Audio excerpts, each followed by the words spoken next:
Hello everyone, কি অবস্থা সবার? আশা করি সবাই ভালো আছেন। আল্লাহর রহমতে আমিও অনেক বেশি ভালো আছি।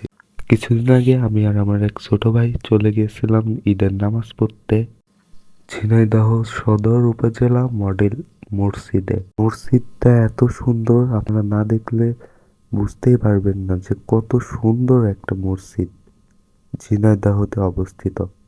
কিছু সমস্যার কারণে আমি ভিডিওটা আগে আপলোড দিতে পারিনি। মসজিদটা হচ্ছে ঝিনাইদহের আরবপুরে অবস্থিত। কথা বলতে বলতে আমরা মসজিদের সামনে চলে এসেছি। আপনি কোথা থেকে আমার ভিডিওটা দেখছেন সেটা কমেন্টে আমাকে জানান। ভালো লাগলে আমার পেজটাকে ফলো করে দিয়েন আর পাশে থাকুন।